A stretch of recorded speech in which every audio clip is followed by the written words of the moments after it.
So I want to start with not a little, but I want to start with my testimony, just talking about my process of coming to where I'm at today, and then we're going to connect that with the Bible character who we're going to speak about today and this morning. And I just pray that it's a great blessing to you guys. And I know that in this new series that we are in, that Apostle started last week, Rise to Another Level, we're going to be talking about a specific topic. So I don't know how many know. I know I've mentioned it sometimes from time to time, but at the age of 17, I didn't grow up Christian. So at the age of 17 is when I started really coming to church. I don't know how many are 17 yet or almost there, but Shigi's 17? Wow, okay. So you're going to see. All right, so at the age of 17, I started coming to church, and then I didn't really take church seriously. I would just come for fun. I would just come to youth group, and, at that time there was different people there, and, we would go out all the time and do a whole bunch of activities, and it was really fun. So I started coming to youth group. I didn't really come to Sunday services or Wednesday services or anything like that, but I would come Fridays because, we did fun stuff. So that's really my focus. That was really my emphasis on why I started coming to church. But then little by little, I started coming more frequently. I started coming on Wednesdays. I started coming on Sundays, but I wasn't really interested in anything. I was just really interested in just the youth group, because after church on Sundays, we would go out to eat, or we would do certain activities and stuff like that. Like I remember at one point, we went ski shooting, which I never done that before. And I was like, oh, this sounds fun. And for those who don't know what ski shooting is, it's where they throw the orange disc in the air, and you got to shoot the disc with a gun. So it's pretty fun. So I was like, okay, so like we did activities like that, and that really drove my attention. And I was like, all right, this is fun. So it's kind of what got me started coming to church, and I feel like not many of us come to church for the right reasons. We kind of come to church because we need something, or, we find a benefit from it, and, that's kind of why we start. But the time went going, and then I ended up graduating from high school, and then youth camp came along, and I was like, youth camp, like a whole week without my phone. I'm just like, I don't know. But, I got pretty cool. I got pretty close with the people from youth group. So I was like, all right, fine. I'll go to youth camp for a week.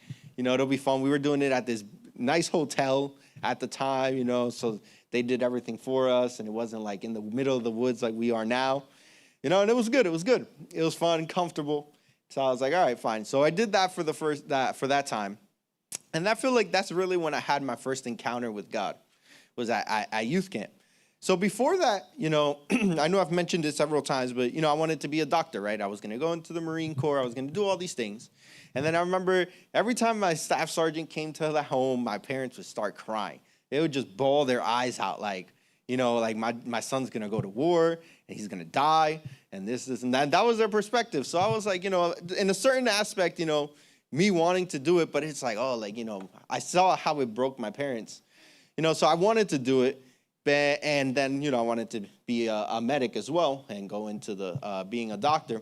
But, my motives were, I'm going to be honest with you, my motives were very wrong. I just wanted the money, and I just wanted the fame and everything that comes with it, right? The beautiful houses, the cars. You see these movies where you see doctors and they're driving some nice cars, nice homes, nice watches and suits and all that. And I'm like, yo, like that's nice. Like Maria and I right now are watching The Good Doctor. I don't know how many have watched The Good Doctor, but it's a really good show. It's not like Grey's Anatomy. This is pretty, I don't know about medicine, but it sounds accurate to me. And it's really cool. And then you see them, these guys have nice houses, nice suits, watches, and everything. I'm like, yo, that's nice. Like, that's kind of the life it portrays, right? And that was really my motive. My dream was to be wealthy, and my dream was to live comfortably and have all these nice things, right? And I'm not saying that having nice things is bad, but I'm just saying that was my focus at the time.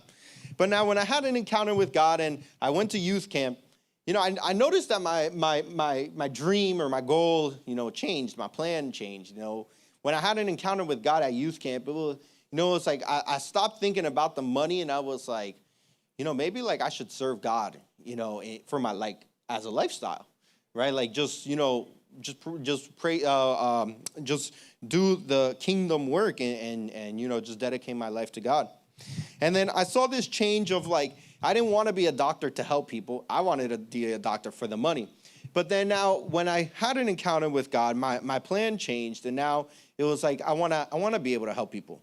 Right? Like I want to be able to bless people. I want to be able to guide people, to direct people. I want to be able to help people, live in their full potential that God has called them. And I saw this, this change in my dream or in my plans or the goals that I set out for myself. And this was at youth camp, right? So I was 18 already at the time. I was already 18 and then already graduated high school. So then I was like, you know what, let me take a year off. So I took a year off break from high school to college. I took the whole year off. I didn't go to the Marines or be a doctor. And I'm like, I'm just going to actually see what God is all about. I was like, I'm going to go and get into church, invest myself reading the Bible, praying, which before I didn't want to do any of that. And now I wanted to do that and see, like, what is God really all about? And then I took that whole year and I started getting into the presence of God, praying, reading the Bible. And then it got to the point where, I felt in my heart like God was calling me to something. And I felt like God was calling me to actually serve in ministry and to be a pastor. So then I spoke with Apostle at the time, and then he guided me, directed. He prayed about it, then he had like the board. They prayed about it and everything. And as time went on, just really diving deep into church, into God, reading the Bible and praying, after that, then there was a confirmation, and then Apostle guided me to be able to go to school, right? To be able to go to college. So I got a degree in pastoral ministry and Bible and theology.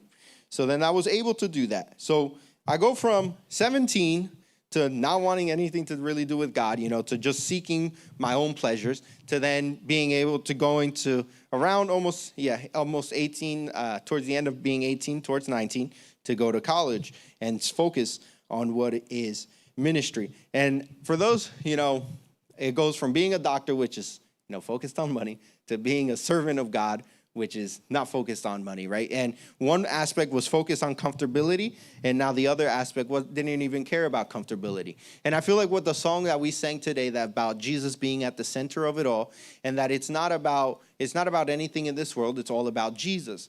And that's what each and every one of us are called to live like, that our lives should glorify God in every way possible, that it's not about the worldly pleasures, it's not about what this world has to offer, but it's all about Jesus. And there are things, there are going to be moments where, we're comfortable, we're living good, nice house, nice car, all of that. And that's awesome. But that can't be the center. That can't be what drives us. That can't be our dreams or our end goal.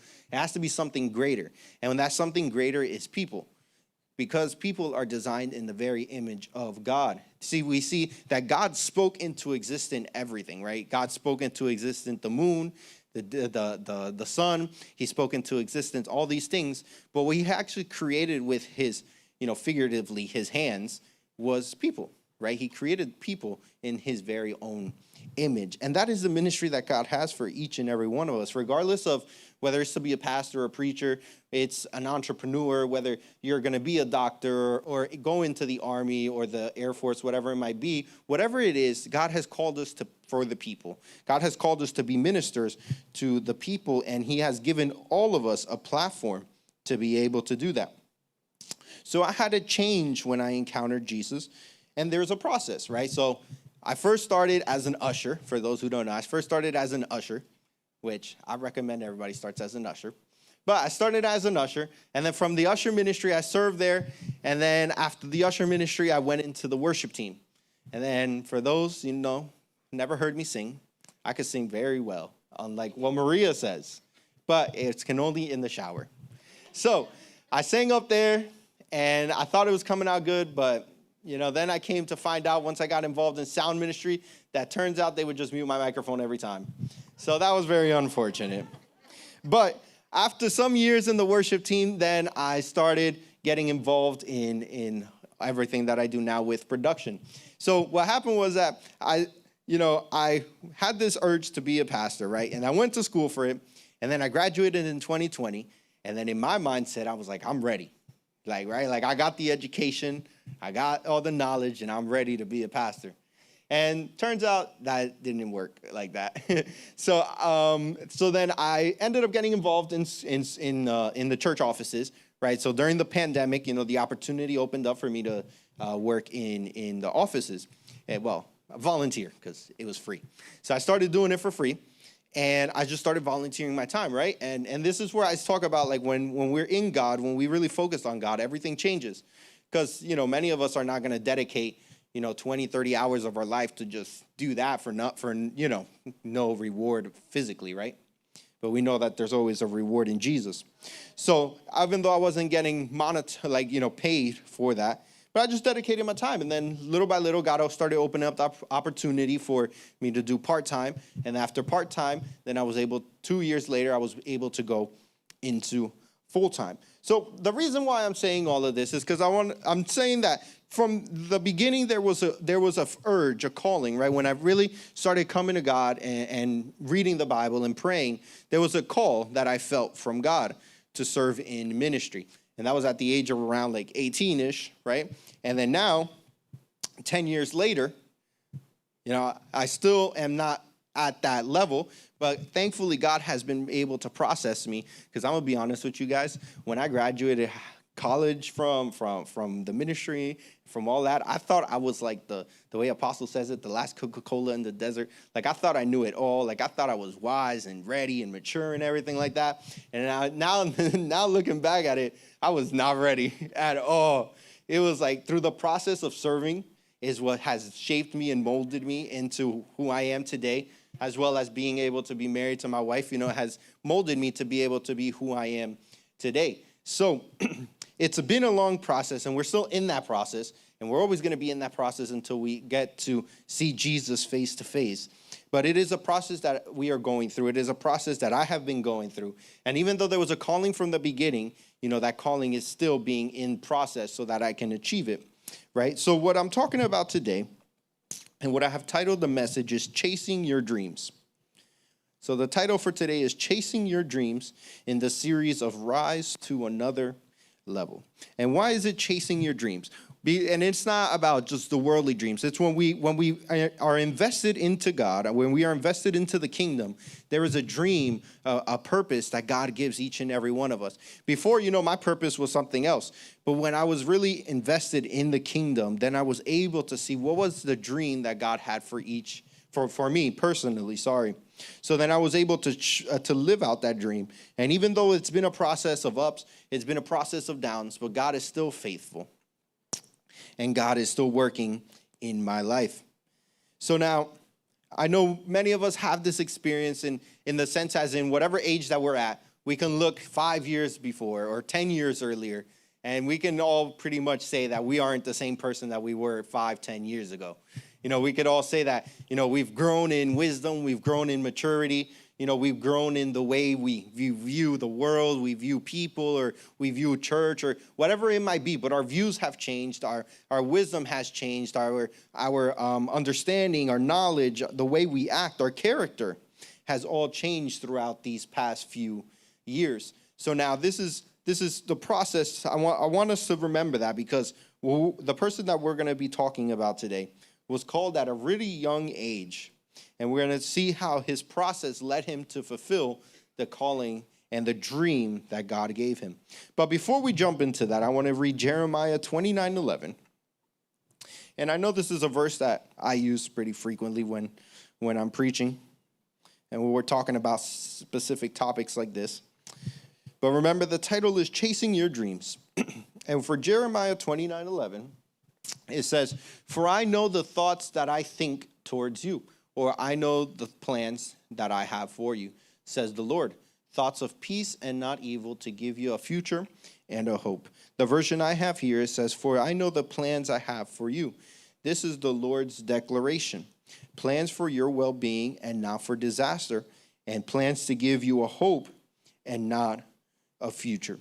So what is this saying? It says that God has a plan for each and every one of us, but we're not just going to find the plan by just, coming to church and that's it. No, we need to invest ourselves into the kingdom of God to really know what is it, the plan that God has for us.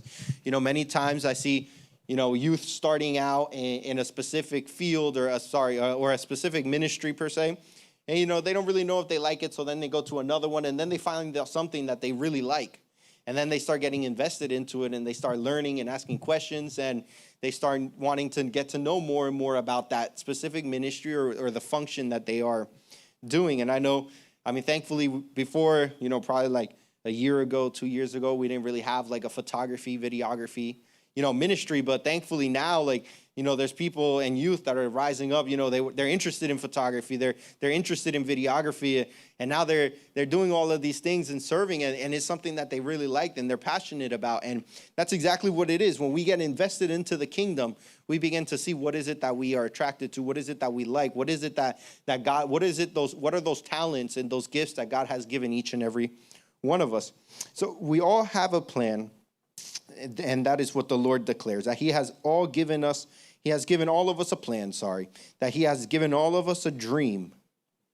And it is a plan and a dream for our well-being and not for evil. It's not saying that we won't fail or that we won't have hardships, because that's life. We'll always have difficulties. We'll always have hardships. But the thing with failure is that that when we talk about good and not evil and having the victory, it doesn't mean that we're not going to fail. But what it's saying is that in our failure, it will be a lesson, a learning lesson that we'll be able to apply for our lives so that we can not fall into that same thing or fail in that same area again. So when we learn from our failures, that is what's going to push us to be able to be successful in life. I don't know how many like baseball, but I do. And Derek Jeter was giving the speech at a college, and he says that the bigger the dream, the bigger the risk. And the bigger the risk, the greater potential you have for failure. But what does that mean? It says that when you have a big dream, you're going to take those risks. And when you take certain risks, those risks are going to, and some of them are going to end up in failure. But those failures will help you so that when you take a similar risk, you won't fail, but that you will be able to become successful, that you will be able to achieve your bigger dreams. And the Bible says that the plans that God has for us are bigger than our own imagination, are bigger than that we can ever think of. And Derek Jeter also says this. It says, it's important to understand that those obstacles are speed bumps in our lives, and it's important not to let those speed bumps become into roadblocks, because it is something that might trip us over, might be a learning lesson. But the moment that we take that failure and we leave it as a failure and we don't learn from that failure is when it becomes a roadblock. It cuts the path completely off so that we can't continue to move forward.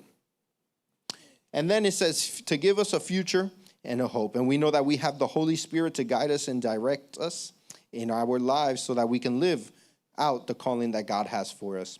So I want to read the first verse, which is Genesis 37. We're going to read verses 5 to 8. And the person that we're going to be talking about today is Joseph.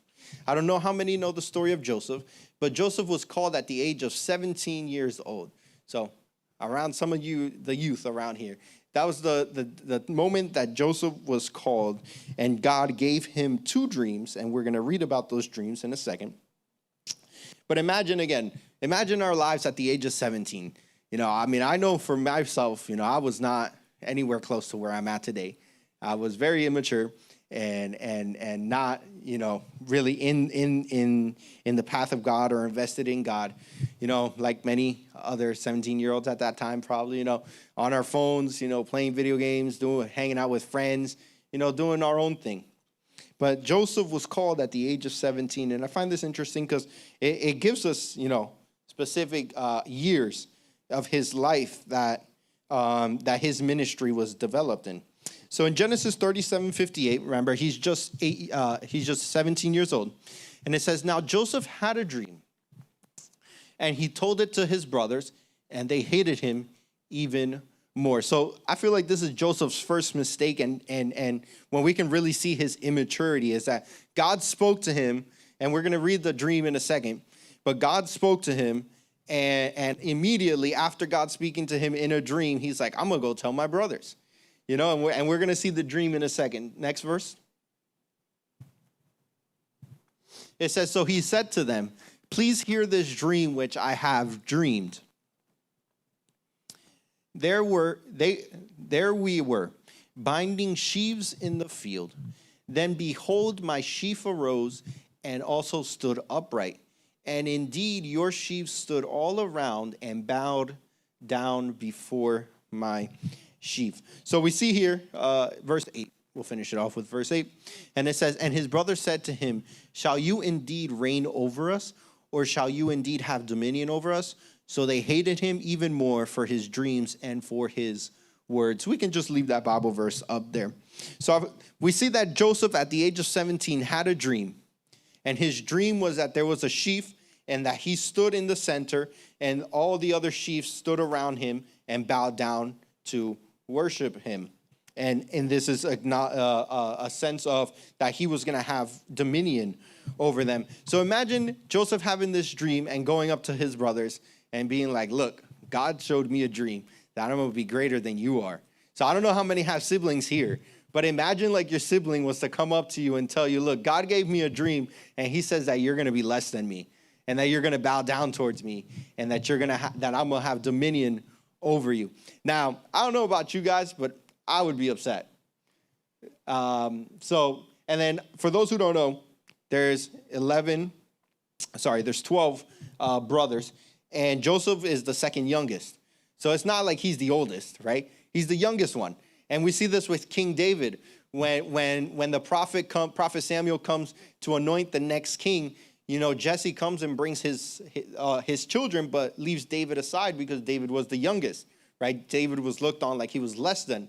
And it's the same case with the brothers and with Joseph. They thought less of him, and they were like, my little brother is going to reign over me and have power and dominion over me, and I'm supposed to bow down to him. So imagine that mentality that the brothers have, and it says that so they hated him even more after they heard his dream. And for those who don't know, that Joseph was the favorite of all of the sons. So there was 11 brothers, and 10 were half brothers. So those who don't know the story, you know, Jacob is the father, right? And then, you know, Jacob married Leah and Rachel, and the 10 brothers are from Leah's side, right? And then he has one brother from Rachel's side. And for those who don't know, Jacob loved Rachel and not Leah, all right?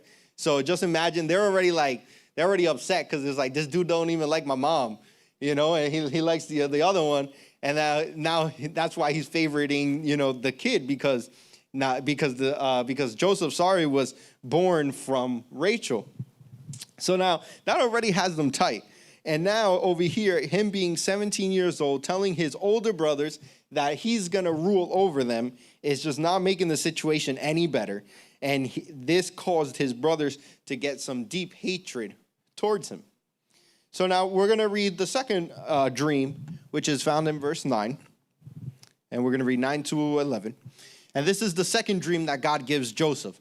So we can already tell that Joseph's a little immature because he's like, I feel like he's bragging to his brothers, you know, that it's like, look, God told me that I'm going to have dominion over you. So verse 9, it says, then he dreamed still another dream and told it to his brothers and said, look, I have dreamed another dream, and this time the sun, the moon, and the 11 stars bowed down to me. Verse 10. So he told it to his father and his brothers, and his father rebuked him and said to him, what is this dream that you have dreamed? Shall your mother and I and your brothers indeed come to bow down to the earth before you? Verse 11. And his brothers envied him, but his father kept the matter in mind. So we can put it back to verse 9. So we're going to see what this verse means. It says Joseph had a dream, and it says, at this time the sun, the moon, and the 11 stars bowed down to me. So we see the sun. The sun represents the father, Jacob. In another version, it says Israel. And then it says the moon, which is the mom. And then it says the 11 stars. So remember, I told you guys it's 12 of them, and Joseph had 11 brothers. So we see that the 11 stars bowed down to Joseph. And this is the second dream that they had. And now this makes them even more mad, because now we're going to go into verse 18. Verse 18 to 20. And we're going to see that the result of Joseph having a dream. And Joseph, God gives him a dream. Joseph wants to begin to chase after that dream, but now this is where the things start to get difficult. It says, now when they saw him afar off, even before he came near them, they conspired against him to kill him. So the story here is that they're doing their own thing, right? And Joseph is to go after their brothers to help them out. But then Joseph gets there, and the brothers see that he's coming, and they're far away from their family. And they're like, oh, we see Joseph coming. And then they conspire to kill their brother. Verse 19. It says, then they said to one another, look, the dreamer is coming, or this dreamer is coming. And it says, come therefore, let us now kill him and cast him into some pit. And we shall say, some wild beast has devoured him. We shall see what will become of his dreams. So here in this very moment, we see that they're testing. Now they're like, okay, we see that he is coming, and supposedly we're going to bow down to him, but they don't want to bow down to him. And remember, they have this hatred in them. So they're like, you know what? We're just going to kill him.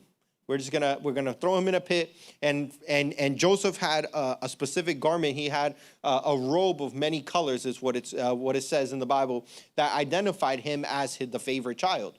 So when they see him walking, you know, they see a robe with many colors, and they know that it's their brother. And as he's coming, they're like, okay, let's kill him. But that's all we're going to read, but I'm going to summarize the rest. And what it's saying is that then the oldest brother, Reuben, is like, no, let's not have blood on our hands. What we'll do is that we'll throw him in the pit, you know, and then what we're going to do is that we're going to sell him into slavery. So then the Midianites come, and they're on their way to Egypt, and they see the brothers see this, and then they're like, okay, let's just sell Joseph to slavery. So they sold Joseph into slavery. They get to Egypt, and then in Egypt is where he is sold to Potiphar. And that's when we hear the story about Joseph and Potiphar. So the brothers thought, okay, by us killing him or by us selling him into slavery, it's going to break God's plan for him. It's going to break his dreams. And we see this obstacle because he has to go through a process the same way that we all go through a process. But, you know, his is a little exaggerated, right? I'm not saying this is going to happen to any of us. But his dreams are a little exaggerated. So God calls him that he's going to be this great man, that his brother and his family is going to bow down to him. And the first obstacle is that they hate him, so they conspire to kill him. And now imagine this. I don't know if I said the first point, but the first point is betrayed by family.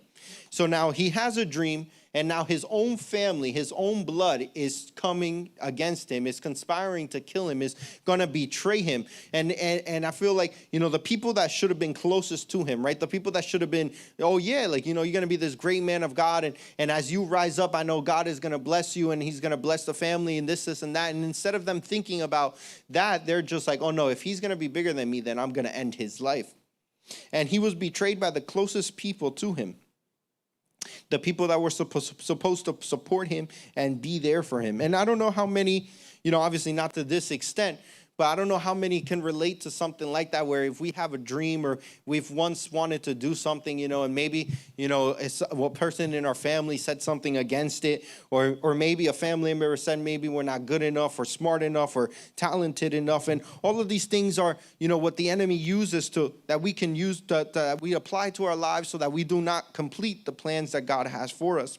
But, you know, the Bible teaches us that anything is possible with God, and that when we have God, he will guide us and he will direct us so that his plan can come into completion. And this is what we're going to see with Joseph, because their goal was to end his life so that the plan wouldn't come into completion, but God was in control at the end of the day. And we're going to read Genesis 39, 1-4. Genesis 39, 1-4. And here we see the next segment of Joseph's life. Genesis 39, 1-4 says, now Joseph had been taken down to Egypt, and Potiphar, an officer of Pharaoh. So just so we have a hint here, you know, Pharaoh is the king of all of Egypt, right? So he's in charge, he's the big man. And it says Potiphar is an officer of Pharaoh. And then it says, captain of the guard, an Egyptian, bought him from the Ishmaelites who had taken him down. Oh, sorry, I said Midianites, my fault. It's the Ishmaelites that bought him. It says, who had taken him down there. Verse 2. And then it says, the Lord was with Joseph, and he was a successful man, and he was in the house of his master, the Egyptian. So if we stay here, it says that the Lord was with Joseph. I don't know how many have had, downs sometimes. Sometimes we feel like everything is going wrong. And in this very moment, he was just sold by his brothers into slavery. And now, he could feel this betrayal. He can be down. But it says that the Lord was with Joseph, and he was a successful man while he was in the house of his master, the Egyptian. And what this teaches us is that even when something is going completely wrong, even when we feel like if God is calling us in one direction and we're going to another direction, it is telling us that God is still in control of Joseph's life. And in the same way, if we are children of God, God is in absolute control of our lives. And no matter what occurs, no matter if we feel like we're going the wrong way, if we feel like we're taking 2 or 3 steps back every time we move forward, God is still on our side. And God is still with us. And God works behind the scenes. And this is what we're going to see with Joseph. So verse 3. It says, and his master saw that the Lord was with him, and that the Lord made all he did to prosper in his land. So Joseph prospered in everything that he did because the Lord was with him. Verse 4. And it says, so Joseph found favor in his sight and served him. Then he made him overseer of his house. Remember, this is talking about Potiphar. So it says, then Potiphar made Joseph the overseer of his house, and all that he had he put under his authority. So now Joseph goes from being sold into slavery to now being in control of everything that Potiphar has. All of his resources, all of his land, everything that Potiphar had, Joseph now becomes and is in charge of all of that. So it's Potiphar, and then it's Joseph right underneath him and being in charge and governing absolutely everything. And Joseph could do whatever he wanted. So now imagine this. Now he goes from a moment where he was up, he had the dreams. Then he's sold into slavery. Now he's back down. But now he's back on top because he's second in command to Potiphar's house. And now he's able to do whatever he's want. And, him being in the Egyptian army, they're living lavish, right? Like they're living a good lifestyle. And this is what this is Joseph's life right now. Everything is going perfect. But now, for what we're not going to read it, but as we continue going, we see that now Joseph is betrayed by somebody in that region. And we're going to go to Genesis 39:16-20. And that leads us to our second point, which is betrayed by those surrounding us. So first, Joseph experienced a betrayal from somebody close to him, from a family member. Now he's receiving a betrayal from somebody that surrounds him. In Genesis 39:16-20, it says, so she kept his garment with her until his master came home. So this is talking about Potiphar's wife. So what Potiphar's wife did was that she wanted to sleep with Joseph. The Bible says that Joseph was a very strong, muscular, and handsome man. So, an attractive fella. And what it says is that Potiphar's wife started eyeing him and wanted to sleep with him. So what she's doing, several times, she tried tempting him, getting her to sleep with him. And now this is the last occasion. So she grabbed his garment with her until his master came home. So what happens is that she surprised him, grabbed him, and as he ran away, she still had a piece of his robe with her. So it says, verse 17. It says, so then she spoke to him with words like these, saying, the Hebrew servant, talking about Joseph, whom you brought to us, came to me to mock me.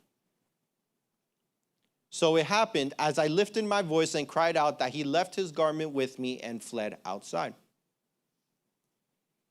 So it was when his master heard the words which his wife spoke to him, saying, your servant did to me after this manner, that his anger was aroused. Then Joseph's master took him, this is Potiphar now, took him and put him into prison, a place where the king's prisoners were confined. And he was there in the prison. So stay there real quick. So we see in Joseph's life, now he's in Potiphar's house, which he's part of Pharaoh's army, right? And now because of this happens, now a lie comes out saying that Joseph did something he didn't do. Now he's put in jail, but now he's put in jail where the king's prisoners are confined, right? So now there's still a connection to King Pharaoh. So now Joseph is back at the bottom. First, he receives his dreams. Then he is sold into slavery. Now he's back on top with Potiphar, but then he's back down with the lies of Potiphar's wife. So now he's betrayed by her, and now he's put in jail. And I want to read Genesis 39, 21 to 23. And this is the result of when Joseph is now put in jail.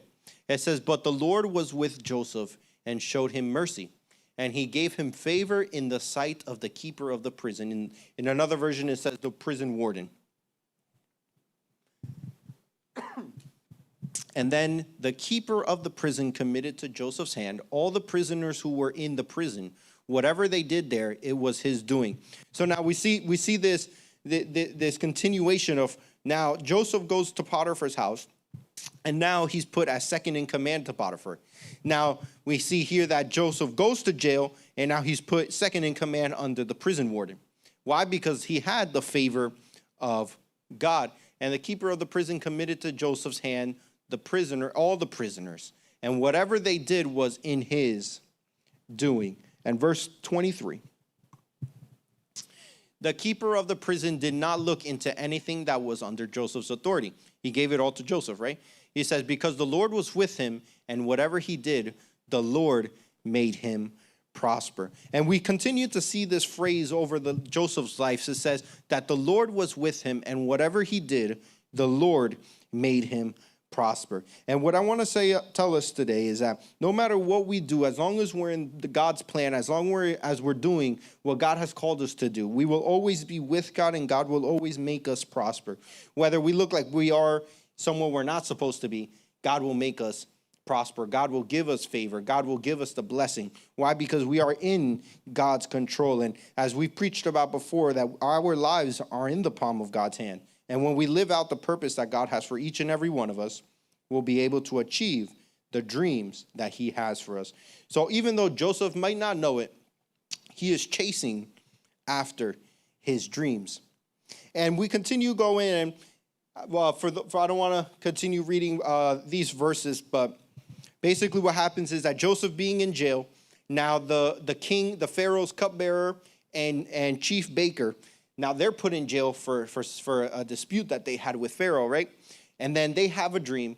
Joseph interprets their dreams, and now they go on to do their own thing.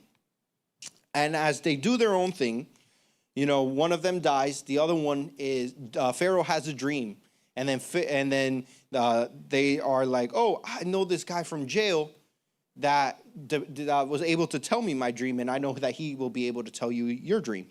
So he tells Pharaoh's dreams, and Pharaoh gets the interpretation of his dream, and he invites Joseph to now be a part of Pharaoh's kingdom, or Pharaoh's royal individuals. So the Bible verse here, it says that when Joseph began in service to Pharaoh, he was 30 years old. So now we see Joseph was called at 17, received a dream at 17, and now by the time he gets to Pharaoh, he's 30. So those who are good at math, you could do I don't know how many years that is, but I think it's, 12 years, 13, something like that? 13? 13 years from him receiving his dreams, going up, having his ups, having his downs, having his up again, and then down, and now having his up because now he's part of Pharaoh's army. And this is what leads us to our third point, which is chasing your dreams. So as Joseph is part of Pharaoh's army, he's guiding everything. He becomes second in command to Pharaoh. So we see he's second in command to Potiphar, then he's second in command to the warden, and now he's second in command to Pharaoh. And Pharaoh was in charge of all of the land of Egypt and everything like that. So now imagine Joseph being in charge of all of the land of Egypt as well. So little by little, God was working in him, and he was going through a process that was teaching him humility, that was teaching him the maturity, that was teaching him wisdom to be able to be who he was when he got to where God had called him to be. So point number 3 is chasing your dreams. And with that, I want to read Genesis 45, 4 to 8. And then for those who don't know, there was a famine. God prophesies that there's going to be a famine in the land of Egypt, right? So a famine is like where there's not going to be any resources or anything like that, and everything's just going to be dry and dead. So then God says that there's going to be 7 years of prosperity and abundance. So that there's going to be 7 years where the land produces a whole bunch of fruit, where the land is wealthy and rich with resources, with nutrients, and that they're going to have to gather that and store that for the 7 years of famine. So the 7 years of great abundance come, and now we're in the 7 years of famine. So now imagine, we said he was 30, right? So 15 years, 13, from when he had the dream to being in Pharaoh's palace. Now, there's 7 years that passed of years of great abundance. And now we're in the 7 years of famine. And the Bible in this, before this, it says that they were 2 years into the famine. So now we have a total of 7, 8, 9 years. So he's like almost 40. So he still hasn't had this encounter with his brothers, right? But from 17 to almost 40, all this time has gone by, and he still is yet to see his dreams come true. But now he's chasing his dream, and now we're going to read Genesis 45, 4 to 8. And it says, "And Joseph said to his brothers, 'Please come near to me.' So they came near. And then he said, 'I am Joseph, your brother, whom you sold into Egypt.'" So now, if this doesn't make sense, imagine Joseph left when he was 17. Now he's almost 40 years old. He's going to look different, right? So that's why his brothers didn't recognize him when he was talking to them. Verse 5.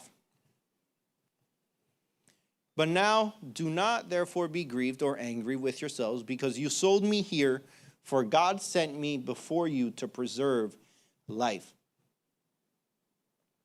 For these 2 years, the famine has been in the land, and there are still 5 years in which there will be neither plowing nor harvesting. And God sent me before you to preserve a posterity for you in the earth, and to save your lives by a great deliverance." So in another version, it says, "God allowed you to sell me into slavery so that I can come before you, so I can preserve you guys as my family." And this is basically, in another version, this is basically what Joseph is saying to his brothers, because, they were going to kill him. And obviously Joseph, being in the position that he was at, he could have just had them killed as well. But he's telling them, don't be scared, because God allowed you to sell me to slavery so that I can be led to where I'm at today, so that I can preserve your lives. And verse 8. And it says, "So now it was not you who sent me here, but God. And he has made me a father to Pharaoh, and lord of all his house, and a ruler throughout all the land of Egypt." If we can just be on our feet. See, and in this process of going from a dream to finally being almost 40 and being able to live out the calling that God had for him, it was a process of ups and downs that he had to go through. And it's the same way how God may give us dreams, God may give us a plan. God may give us a plan, but there is a purpose that he has for each and every one of us. And that plan will come into completion. Philippians 1:6 says, "He who began a good work in you will carry it out to completion." And I know God has given a purpose to each and every one of us.